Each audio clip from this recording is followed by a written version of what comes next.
It was a cold, moonless night, and I was on a long haul drive through a deserted highway in the middle of nowhere.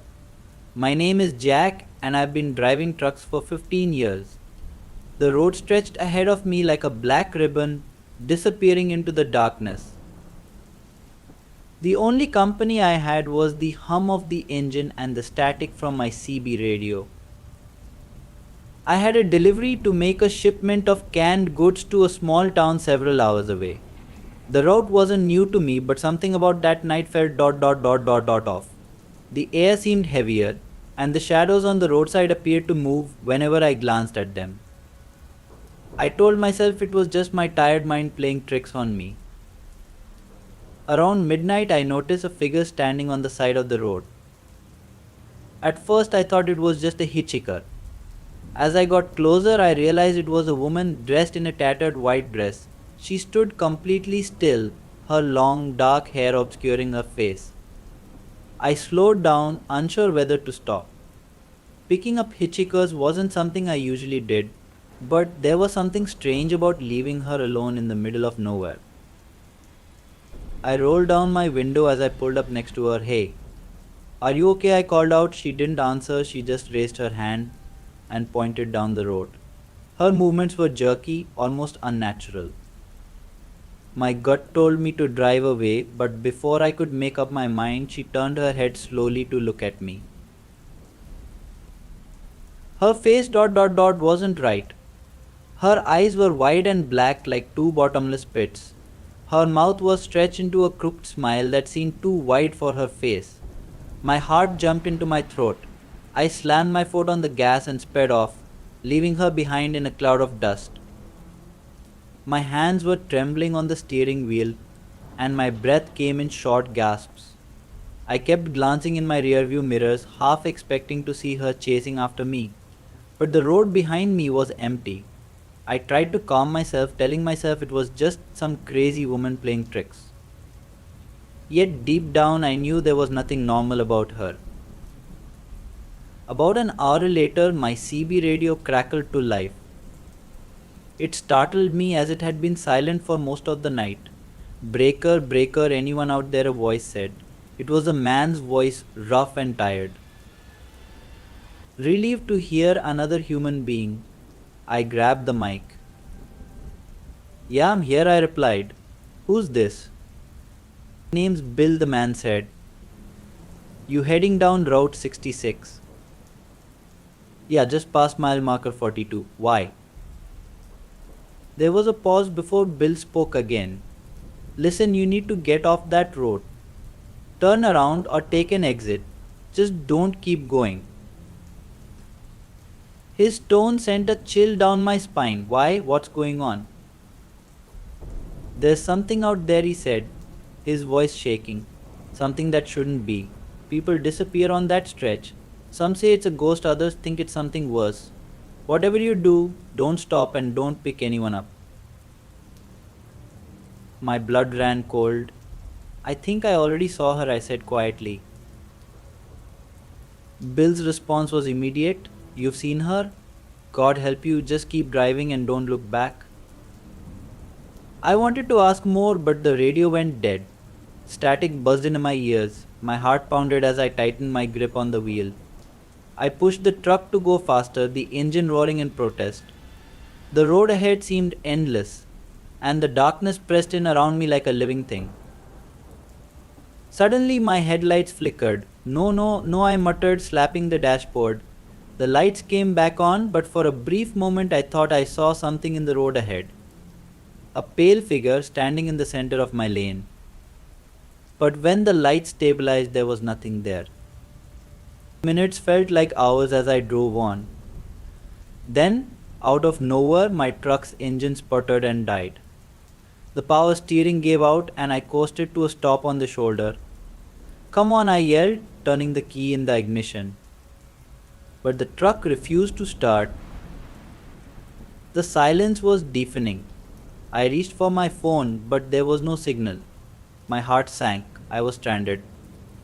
And then I heard a faint tapping on the passenger side window. I froze. The tapping grew louder, more insistent. Slowly I turned my head. There she was, the woman in white. Her face was pressed against the glass, her black eyes staring into mine. Her crooked smile stretched wider, revealing teeth that looked more like jagged shards of glass. I scrambled for the door lock, but my hands were shaking too much to grip it properly. The tapping turned into pounding. And then, just as suddenly as it had started, it stopped. The woman was gone.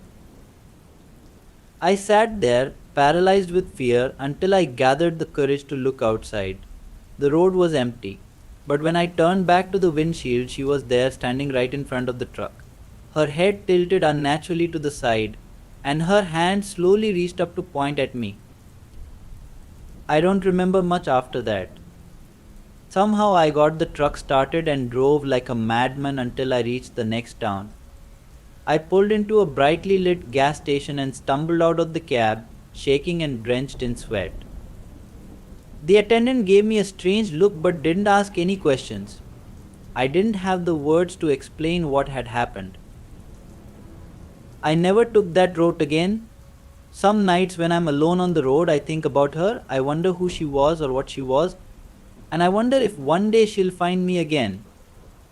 I've been driving trucks for almost 15 years, crisscrossing the country and delivering goods from one end to the other.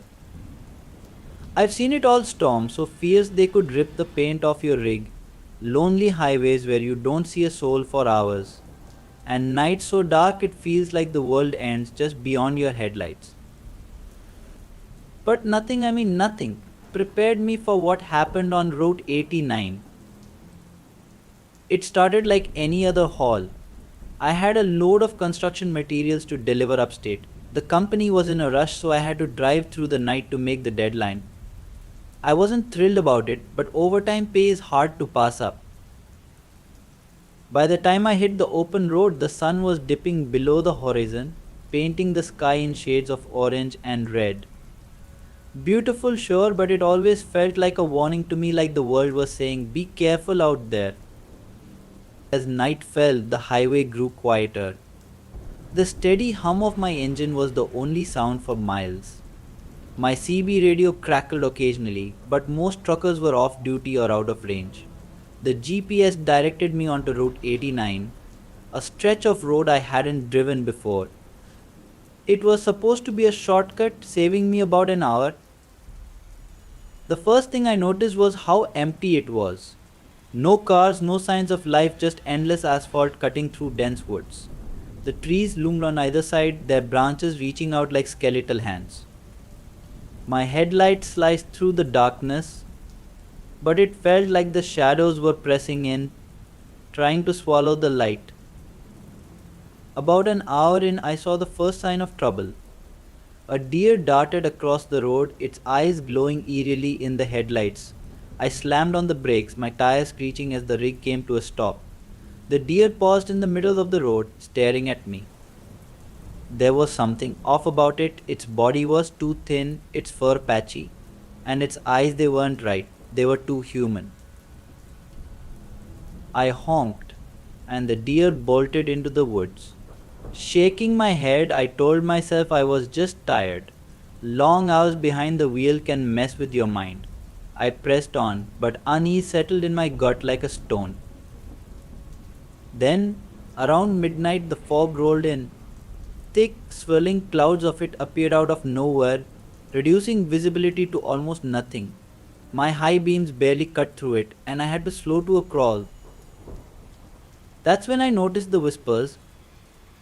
At first I thought it was static from the radio, but when I turned it off, the whispers persisted. They were faint, just on the edge of hearing, like a conversation happening in the next room. Hello, I called out, even though I knew how ridiculous it was. There was no one there. At least no one I could see. A sudden thud jolted me out of my thoughts. Something had hit the side of the trailer. My heart leapt into my throat as I pulled over to check it out. Stepping out of the cab, the cold night air bit at my skin. I grabbed a flashlight and walked around the rig, scanning for damage. There was a dent near the back, like something heavy had slammed into it. But there was nothing around, no animal, no debris, nothing. just the fog curling around my feet like it was alive. As I climbed back into the truck, I caught a glimpse of movement in the rearview mirror. A shadow darted across the road behind me. Too fast to be human. My pulse quickened. I locked the doors and started driving faster than I probably should have. The whispers grew louder, more insistent, but I refused to listen. I cranked up the engine noise, trying to drown them out. That's when I saw the figure. It appeared in the middle of the road, standing perfectly still. My headlights illuminated a man in old, tattered clothes, his face obscured by a wide brimmed hat. He didn't react as my truck barreled toward him.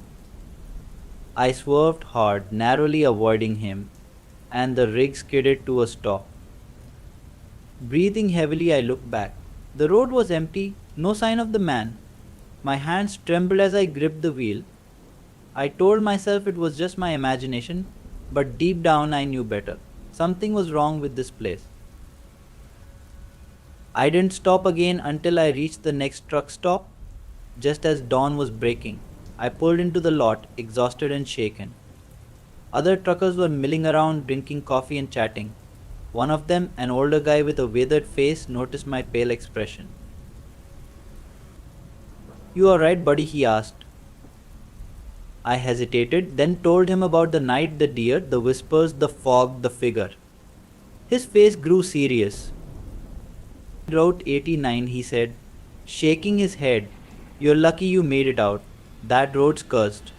Lot of strange things happen out there. People see things, hear things. Some don't come back." I stared at him, my blood running cold. "Why didn't anyone warn me?" I asked. "Most of us avoid it," he said, "but dispatchers don't care. It's just a shortcut to them." I didn't say anything else. I just sat there sipping my coffee and trying to calm my nerves.